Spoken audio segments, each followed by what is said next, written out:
বুধেশ্বর মন্দির, এটি বুধপুরে অবস্থিত, পুরুলিয়া জেলা। সবাই ফোনটা ধরছে আর হ্যালো বলছি কি, মন্দিরটা চাবি নিয়ে এসে খুলতে হলো। বাংলাদেশ থেকে তপনদা এসেছেন, তপন বাগচি। আপনি এটাকে বলবেন যে অনলাইন এবং অফলাইন দুটো মোড হচ্ছে। আমি একদম ভিডিও করে নিচ্ছি। বহুত পুরনো মন্দির, পুরনো ঘটনা, সব ঘটনা সব বলবো আমি একটু পরে। লাউড স্পিকার মতো বলে যাবো, লাউড স্পিকার মতো সব বলে যাবো, আপনার ছবিগুলো তুলে নেব।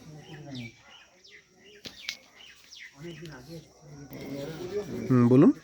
না, ওই যে তীর্ধনুকের যে ছবি আপনি দেখছেন না, এই যে একটা বিরাট দিচ্ছে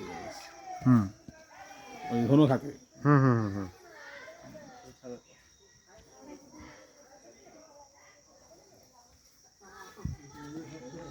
আদিবৃক্ষ নিশ্চয়তে আছে। আচ্ছা, জায়গাটার নাম কি গো? বুধপুর, পুরুলিয়া জেলা তো। হ্যাঁ, আর কি যেন নাম বলে জায়গাটা? বুধপুরের বুদ্ধেশ্বর, মানে এখানে দেবতাটাকে বলা হয় বুদ্ধেশ্বর। আচ্ছা আচ্ছা আচ্ছা। তো বুদ্ধের সঙ্গে কোনো যোগাযোগ আছে? না না, এখানে ওই শিবেরই আর একটা নাম, শিবেরই। আচ্ছা, বহুত পুরোনো গাছ। শিবের এখানে যে নামগুলো আছে, যেমন টিকাকে বলে বুড়া বাবা, আনাড়ার বানেশ্বর, বুধপুরের বুদ্ধেশ্বর। এখান থেকে মানবাজারটা কাছে। হ্যাঁ, আর জায়গাটার নাম কি? ওই যে যেটা কলেজ, হ্যাঁ হ্যাঁ হ্যাঁ, লোলাড়া। লৌলাড়া। এখন শিব মন্দির হয়ে গেছে। বুধেশ্বর এটাই না? আসলে এটাকে জৈনদেরই ব্যাপার ছিল, কনভার্ট এখন শিবে হয়েছে, মহাদেবে।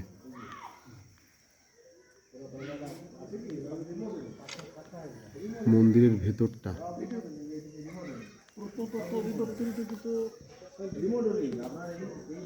ইতিহাসটা নয়, তুমি দেখো একটা জিনিস, সবটাই পাথর।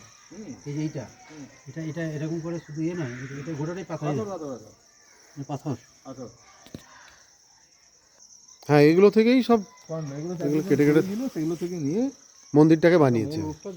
সম্ভব চেষ্টা করে। তোর উঁচু জায়গায় এখানে সরিয়ে দাঁড়ান, দেখুন ওই যে টাকায় দেখুন ঢালুটা। হ্যাঁ, ঢালু। হ্যাঁ হ্যাঁ। আবার ওইখান থেকে যখন আপনি যাবেন, ওই দিকে চলুন, আমরা দেখাচ্ছি নিজ দিকে কথা। তাহলে এর এই যে ওইখানে পর্যন্ত পাথর পড়ে যাবে, বুঝতে পারছেন? পাথরগুলো পুরোটাই ছিল মানে একটা বিরাট বড় স্থাপত্য। স্থাপত্যগুলোকে নিয়ে মূল মন্দিরের কোণে কোণে 4টা মন্দির থাকতো। 4টা আপনার বড় বড় অশ্বত্থ গাছ থাকতো। মাঝের যে মন্দির, সেখানে করম গাছ থাকতো। করম মানে চেলি কদম। সেই ক্ষেত্রে চেলি কদমটা হচ্ছে ওই গাছ, আর 4 কোণে 4টা আপনার অশ্বত্থ গাছ। এটা হচ্ছে জৈন স্ট্রাকচারের সমস্ত জায়গার মূল মন্দিরগুলোর মানে বেশ কনসেপ্টটা ছিল এই।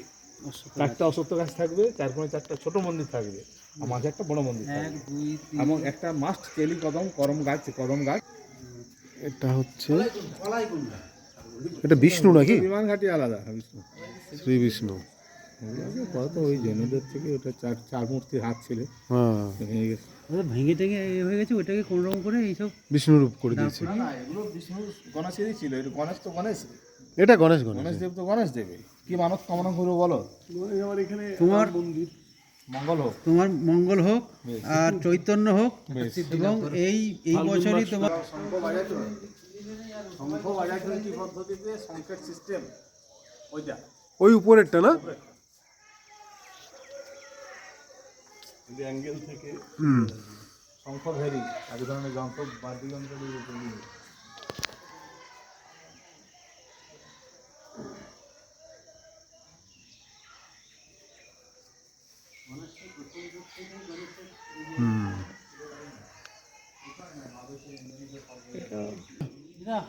হাতির সুর, হ্যাঁ, কিন্তু পুরো হাতিটা নয়, এটা সুর। হাতিটা ছিল, এই যে ভাঙা আছে।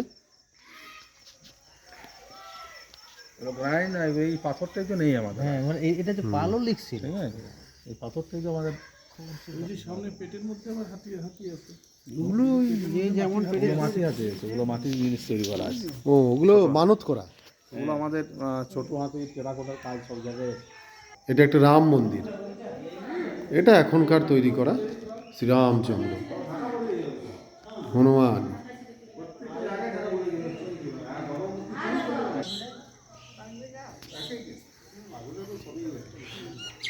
এখানে কি মেলা হয়?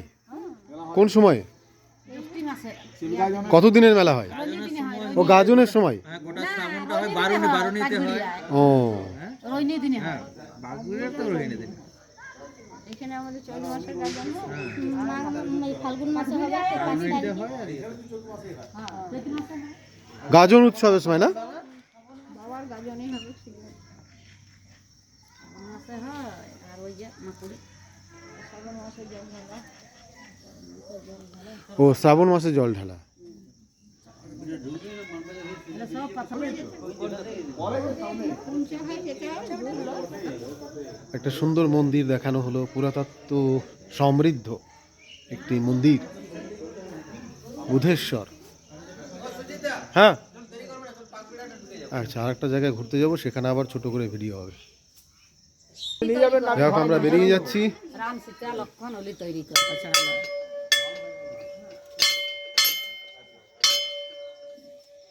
এটা কি অনলাইন করে দিলেন নাকি ভিডিও? হ্যাঁ, আমরা এবার অন্য আর একটা জায়গায় যাব। শীতকাল 11টা থেকে 1টা পর্যন্ত পূজার সময়। ও আচ্ছা, যে ওখানে পূজার ব্যাপারে কিছু বলা আছে, ওই জায়গাটা একটু বলে নি, লেখাটা দেখিয়ে দিই। ওইটা দিলে 1001 টাকা দিয়ে প্রত্যেক আমি দেবো।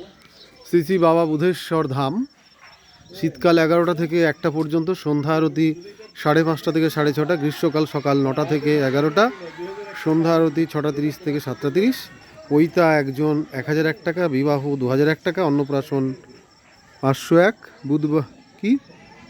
বুধপুর সেবায়িত কমিটি। ফোন নাম্বারও দেওয়া আছে, কী কী লাগবে। ঠিক আছে, তাহলে আমি